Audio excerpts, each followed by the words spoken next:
आपने जैसे बोला कि हम्बल स्टेट मतलब आप दूसरों की सेवा जब करते हो, वो सबसे बेस्ट माइंडसेट और सबसे बेस्ट पोजीशन वो है। बट वो अचीव करने के लिए बहुत बड़ा मतलब इट्स नॉट वेरी इजी। ऐसा कौन सा टेक्निक है, नहीं तो ऐसे कौन सा ट्रिक है कि मैं इमीडिएटली मेरा ईगो नहीं तो मैं खुद को हम्बल डाउन कर सकता हूँ? देखो, ऐसे कोई एक एग्जैक्टली रोड मैप नहीं है कि ईगो कैसे निकालना है अभी। ऐसे नहीं कि जैसे किसी शरीर के, समझो शरीर के पार्ट को डिजीज हो गया है, उसको ऑपरेशन करो, वो निकाल डालो। ऐसे this one type of process. So if we accept that process, definitely we can overcome egoistic mentality. So what is that process? That process means that to accept that is someone is controlling us. Okay. So this is a process. So now currently what is the situation? What is the problem? We think that we are all controller, or me, I am the controller of everyone. We don't know the process. If we follow that process, we can overcome that egoistic mentality. That's what I'm saying. ऐसे नहीं कि केवल एक दिन में हम egoistic mentality से बाहर आ सकते हैं या 2 दिन में आ, no, we have to follow that process. What is that process? It is explained by Chaitanya Mahaprabhu. तृणादपि सुनीचेन करोरीव सहिष्णुना अमानिन मानदेन। This 3 things. तृणादपि सुनीचेन, हमें जो मतलब इतना नम्र रहना है, तृण से भी नम्र। यदि तृण के ऊपर हम पैर रखते हैं तो तृण कभी हमें पूछता नहीं है, वो प्रोसेस स्टार्ट करना है हमें। करोरीव सहिष्णुना, जैसे पेड़ अभी छांव में खड़े हैं लेकिन दूसरे व्यक्ति को वहां पर आश्रय देते हैं, तो वहां पर हम देखते हैं कि पेड़ कभी पूछता नहीं कि आप मेरे छांव में क्यों खड़े हो, कभी नहीं पूछता। तो तरोरीवस अमानी न मान दे ना। और यदि हम हर बार दूसरों को सम्मान देने के लिए तैयार है तो धीरे धीरे धीरे वो जो आय है ना, मैं निकल जाता है। और इसलिए कहते हैं कि यदि 3 चीजों को हम अच्छी तरह से फॉलो करेंगे, तृणादपि सुनीचेन तरोरीव सहिष्णुना अमानिन मानदेन, कि we have to give respect to everyone and return we should not accept any respect. So if we follow this process, this is a process, that's why I am using this word process. ऐसे नहीं कि operation है one day चलो खड़क करके निकाल दिया ego चला गया, ऐसे होने वाला नहीं है। This is a process. If we follow that process slowly slowly slowly, then we can overcome that egoistic mentality. I think itself, I've given the example of you. Like हमारी generation, like we want instant everything in 2 minutes. Like अभी just पूछते वक्त मैंने आपको पूछा कि मेरे को 2 मिनट में चाहिए, like वो मेरे अंदर ही है, like कुछ भी हो मुझे फास्ट चाहिए। तो फिर इसका ये मतलब है कि I don't have a patience. So how to develop patience according to Ramayana? You are asking very nice question about patience. Really, I appreciate your question. Whenever we discuss about patience, the first example which comes in front of my eyes, that is our Lord Ram. How he was having full patience in his life. Just have a thought. Tomorrow, you will be coronated as a king of the Ayodhya. And tonight, you are getting that news. You are banished for 14 years. So what will be the result? What will be our thought process? What will be, so many thoughts will come in our mind, our whole mind will get disturbed. But if we see in the life of Lord Ram, always he put dharma above his emotions. Whatever actions or whatever decision he has taken according to the dharma, and his emotions was the second part. Always he gave preference for dharma. So dharma means our responsibility, our duty, and according to that he was going. So the question which we was asking, nowadays we need everything instant, everybody they are in that mood only कि मुझे अभी immediately सब कुछ चाहिए, patience नहीं है। लेकिन वो पेशेंस का भाव रखना बहुत इंपॉर्टेंट है। आज प्रभु राम हमें वो पेशेंस दिखा रहे हैं। कल राजा बनने वाले हैं लेकिन आज ही उनको पता चल रहा है कि उनको जाना है, तुरंत विदाउट एनी हेजिटेशन ही agree to go to the forest without any hesitation. So we can learn क्या उनकी सहनशीलता होगी हो। तो मतलब हम देखते हैं this is the best example Lord Ram is showing in his life. इसलिए मैं कहता हूं कि कुछ लीडरशिप लेसन सीखना है तो रामायण से सीख सकते हैं। How king should be, how a main leader should be, how he should behave. So this is the best example in Ramayana. You have given me more questions. Like when you say leadership, it's a very interesting topic. Like leadership is a part where जहाँ पे एक 10 साल का बच्चा हो या 70 साल का कोई व्यक्ति हो, सबको अपनी लाइफ में वो लीडरशिप का एस्पेक्ट चाहिए. बट उससे पहले I will ask this last question about the emotions. Like आपने जैसे बोला कि प्रभु राम को जैसे पता चला कि उनको वनवास जाना है. So what was his mentality? I am just contemplating on that situation. Like अगर मैं उस पोजीशन पे होता, मुझे पता चला कि मैं पूरे इंडिया का राजा बन रहा हूँ, और सेकंड उसके ही पल की मुझे पता चलता है कि अरे यू आर नॉट, जाओ अभी जंगल में जाके बैठो. सो उस स्टेट में I will like bewildered, like shocked, क्या हो रहा है मेरे साथ क्यों हुआ. बट प्रभु श्री राम उस स्टेट में काम थे. वो कामनेस प्रभु श्री राम ने कैसे लिया, और वो हम लाइक 18 साल या 20 साल ये ऐसे लोग कैसे अपने जीवन में उतार सकते हैं? इसके लिए मैं एक थोड़ा अलग एग्जांपल दे दूंगा. मैं कहूंगा कि आजकल लोगों के पास पेशेंस नहीं है, स्ट्रेस बहुत बढ़ गया है. स्ट्रेस क्यों बढ़ा है? क्योंकि पेशेंस ही नहीं है उनके पास. और स्ट्रेस क्यों बढ़ा है? पेशेंस तो नहीं है, लेकिन उनको एक चीज के बारे में पता नहीं है. They don't know the reality and they are having so much expectations in their life. They don't know the reality and they're having so much expectations about their own life, and because of that stress is arising. तो यहां पर हम देखते हैं प्रभु रामचंद्र जी के जीवन में उनको रियलिटी पता थी कि अभी क्या होने वाला है लाइफ में, और इसलिए उन्होंने ऐसे कुछ बड़े एक्सपेक्टेशन रखे नहीं थे. उनको पता था कि भगवान की इच्छा से और मेरे पिताजी की इच्छा से, क्योंकि वो धर्म का पालन कर रहे थे एंड ही वॉज ओबीडियंट सन, धर्म का पालन कर रहे थे, पिता के आज्ञाकारी पुत्र थे. उनको पता था जो भी मुझे करना है इनके आज्ञा के अनुसार ही करना है. तो हम देखते हैं कि आजकल के बच्चे क्या पिता के इतने आज्ञाकारी पुत्र है? बिल्कुल नहीं. आज छोटी छोटी चीजों में पिता की आज्ञा का उल्लंघन हो जाता है. चाहे छोटा सा मोबाइल हो, उसके वजह से बहुत पेशेंस निकल जाता है, स्ट्रेस बढ़ जाता है. तो हम देख सकते हैं अरे छोटा सा मोबाइल के लिए हम इतना कुछ शोर मचा देते हैं. यहाँ हमारे प्रभु रामचंद्र जी ने तो पूरा अयोध्या का राज्य छोड़ दिया था. तो ये डिफरेंस है. ये क्यों डिफरेंस है? थॉट प्रोसेस क्लियर था, रियलिटी पता थी कि क्या मेरे लाइफ का गोल है, मुझे क्या करना है लाइफ में. धर्म के प्रति वो शरणागत थे. उन्हें पता था कि मुझे धर्म के लिए काम करना है, मुझे आज्ञा पालन करनी है. थॉट प्रोसेस क्लियर था, रियलिटी पता थी उनको, इसलिए एक्सपेक्टेशंस ज्यादा कुछ नहीं थे उनके. हमारे लाइफ में क्या होता है? हमारे लाइफ में रियलिटी पता नहीं है, एक्सपेक्टेशंस अनलिमिटेड है. Then ultimately it's ends in the frustration. Agree? Yes completely. जैसे आपने कहा कि he was not attached to his position और एवरीथिंग, लाइक पूरा अयोध्या. सो for me, like I am not detached to many certain things. So how is it really important to detach from things? ऐसे कुछ है क्या कि see, according to the Bhagavad Gita, detachment का definition पता होना बहुत इंपॉर्टेंट है. एक है अटैचमेंट, दूसरा है डिटैचमेंट. तो आजकल लोगों को लगता है कि अरे डिटैच होना बहुत डिफिकल्ट है, डिटैच होना बहुत डिफिकल्ट है.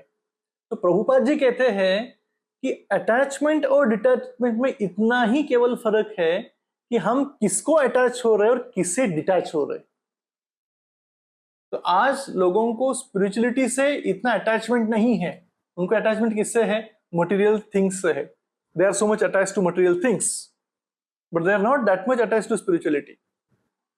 But a person who is a devoted, the person who is having Krishna conscious understanding, he is more attached to Krishna and he is detached from material things.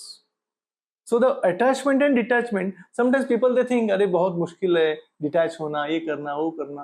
Prabhupada ji ने कहा कि हम आपको कहाँ बोल रहे हैं जंगल में जाने के लिए? If you are a student, you can become a detached. If you are a businessman, you can become a detached. If you are doing employee somewhere, you can become a detached person. But how? There we need one kind of wisdom. because wisdom is having that power. Wisdom will convert you from attachment to detachment, and that wisdom is whatever action we are doing in our life, we should do those all actions for the satisfaction of the Lord. For example, you are a student now. The purpose of your study is to please Lord. When this is a goal of your life, even your study become a devotional part, seva. So if we have that type of mentality, understanding, then it's very easy to overcome from all these issues. Yeah. So I would say that there is not that much difficult situation to be detached from this material world.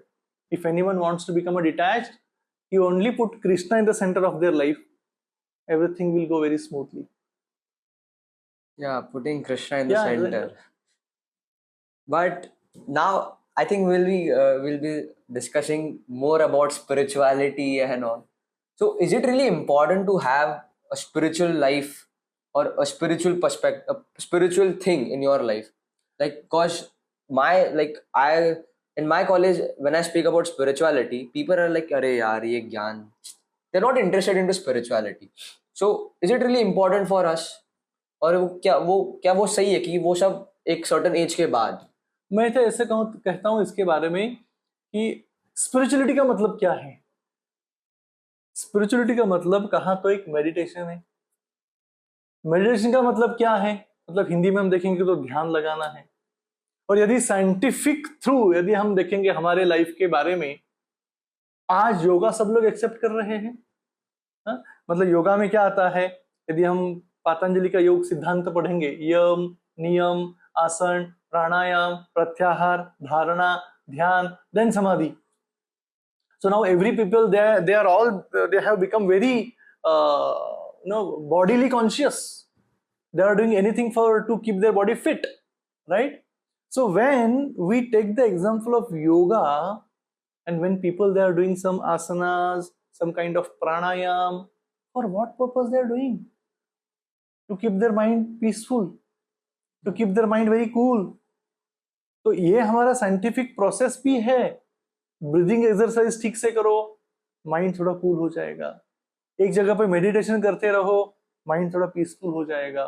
ये scientific level पे proof किया गया है। और spirituality क्या है? Spirituality means yoga. Yoga means to connect.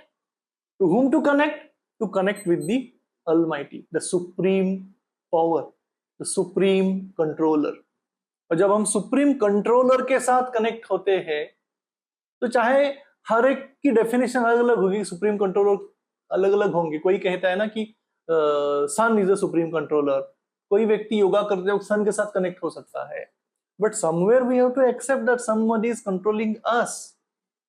So when, जैसे आपके एज के यदि स्टूडेंट स्पिरिचुअलिटी को इतना महत्व नहीं दे रहे हैं, उनको बताने का तरीका अलग होना चाहिए। मैं कहता हूँ यदि हम सीधा जाएंगे उनके पास, कहेंगे भगवत गीता पढ़ो या माला जप करो, नहीं करेंगे। उनके लैंग्वेज में उनको बताना बहुत इंपॉर्टेंट है, क्योंकि आज उनकी लैंग्वेज क्या है, उनको पीस ऑफ माइंड चाहिए, फ्रस्ट्रेशन आया है, डिप्रेशन आया है लाइफ में, वो कैसे सॉल्व करना है। तो वहां से हमको धीरे धीरे शुरू, क्योंकि क्या है, for example I share a small example for you. जैसे इस रूम में एक छोटा बल्ब है, 40 वैट का है, और इससे हम 100 वैट की एक्सपेक्टेशंस रख रहे हैं, तो नहीं मिलेगा उतना लाइट, क्योंकि उसकी कैपेसिटी नहीं है। तो आजकल के जनरेशन की कैपेसिटी वो नहीं है कि स्पिरिचुअलिटी फुल्ली अंडरस्टैंडिंग करने की। तो कहाँ से शुरुआत करो? उनकी जितनी कैपेसिटी है ना, वहां से शुरुआत करो। अभी उनको क्या चाहिए? Peace of mind. Tell them how they can get a peace of mind. Tell them some yoga practice, meditation, this that something, and then the next part comes, they need some knowledge now. Give them books, they will start reading books slowly, and like that we can bring them in the spirituality. Yeah, but this is true. This is the thing that spirituality सबके life में होना चाहिए। Spiritual life होनी चाहिए। Without it, it's very difficult to survive. Very true. So now we'll talk about the leadership, how we can learn from Ramayana. So if a person want to become a leader, so what are the qualities he can learn from Lord Ramchandra? So the whenever we discuss about leadership quality, first quality is integrity. Second, we can learn from Lord Rama's life, forgiveness. Third, tolerance. Unlimited qualities we can learn from Lord Ram. And if you see his integrity, his forgiveness quality, his compassionate nature, his tolerance nature, ये leader के लिए बहुत important होता है. एक leader अपने लोगों के साथ कैसे रह रहा है, इसके ऊपर जैसे अभी हम प्रभु रामचंद्र के जीवन में देखेंगे, जब प्रभु रामचंद्र वन में रह रहे थे, वहां पर भी वो एक लीडर थे. क्या कर रहे थे? वहां के ऋषियों की वो रक्षा कर रहे थे. जो भी राक्षस वहां आते थे, उन राक्षसों को मारने का कार्य प्रभु रामचंद्र जी ने लिया था. जो लीडर होता है हमेशा अपने कंफर्ट्स को बाजू में रखता है दूसरों को कंफर्ट्स देने के लिए. लेकिन आजकल के मटेरियल वर्ल्ड में क्या हो रहा है? Everybody they are thinking about their own comfort, then they are thinking about others. No, you see in the life of Lord Ram, always he was thinking about others comfort only. He never thought about his own comforts. तो उनका comfort क्या था? कि मैं दूसरों की सेवा करूं. So I think, this is my firm opinion. Lord Ram is a great leader to teach best lessons in this society. And that's what always he kept his comforts aside and he was willingly ready to serve everyone. And that we can see from his life. What is the one thing that you are learning from Ramayana? In one sentence, I would like to say that how to be a best son, how to be a best king, how to be a best brother, and how to be a best friend for all. And how do you give me a guidance, like जो भी मेरी उम्र के है, कि हम रामायण से क्या सीख सकते हैं? मैं यही कहूँगा कि हम रामायण से यदि कुछ सीखना चाहते हैं तो मैं ऐसे कहूँगी कि पहले लेसन हमें यही सीखना है, the power of bad association. ये हमें सीखना है. सेकेंड, हमें सीखना है हमारे जीवन में राम चाहिए कि आराम चाहिए. हम देखते हैं अयोध्या में जब प्रभु रामचंद्र अयोध्या छोड़कर वनवास में जा रहे थे तो लोगों, अभी अयोध्या का जीवन बहुत आरामदायी था, लेकिन अयोध्या के लोग सोच रहे कि यदि अयोध्या में राम नहीं है तो हम आराम नहीं कर सकते. वो भी वनवास जाने लगे. वो उनकी भावना थी. तो second lesson, who we want in our life, we want Ram और आराम. और थर्ड, जो हम रामायण से मतलब सीख सकते हैं, यूथ के लिए कुछ गाइडेंस हो तो मैं ऐसे कहूंगा कि हर एक की लाइफ में enthusiasm is very important, dedication is very important, and determination is very important, which we can learn from the life of Ramchandra. उनके पास सब कुछ था. तो ऐसे अलग अलग लेसन्स है जो हम लेसन्स रामायण से सीख सकते हैं. टीम वर्क कैसे करना है वो रामायण से सीख सकते हैं. एक लीडर कैसे बनना है वो रामायण से सीख सकते हैं. लीडरशिप क्वालिटीज कैसे डेवलप करना है वो सीख सकते हैं हम. मैनेजमेंट भी हो तो मैनेजमेंट, अभी मैनेजमेंट का जब टॉपिक आता है तो हम देखते हैं कि युद्ध की रचना कितनी सुंदर तरीके से की थी. चारों दिशा में कौन कौन से सेना जाएगी, कैसे खोज करेंगे सीता महारानी का. सीता महारानी का खोज करने के बाद जब युद्ध की तैयारी हो रही थी तो फ्रंट में कौन रहेंगे, बैक में कौन रहेंगे, राइट साइड कौन रहेंगे, लेफ्ट में कौन रहेंगे, सब कुछ बहुत अच्छा मैनेजमेंट. आई थिंक हम मैनेजमेंट और लीडरशिप के बारे में एक अलग एपिसोड बना सकते हैं ब्रो जी. श्योर. मुझे बहुत क्यूरियोसिटी हो रही है कि अगर ये हम यहाँ से सीख सकते हैं तो बहुत ऐसा कोई, मतलब मैं इंक्विजिटिव हो रहा हूँ कि अरे क्या क्या हो सकता है. In next episode, we'll discuss some leadership lessons from Bhagavad Gita or management lessons from Bhagavad Gita or Ramayana. Sure prabhu ji. Thank you so much prabhu ji, आपने हरे अपना कृष्णा. मूल्य समय दिया. मुझे पता नहीं मैंने कौन से सवाल पूछे, बट अगर कुछ गलत सवाल पूछे तो please. I'm very happy with your enthusiasm because you are in your 18 and you are so much inquisitive and you are practicing Krishna consciousness very systematically. Definitely, I am very happy that even in this youth age you are taking spirituality very seriously, and definitely I hope that you will reach to your destination with the blessings of Guru and Krishna. Thank you so much, Prabhuji. Hare Krishna.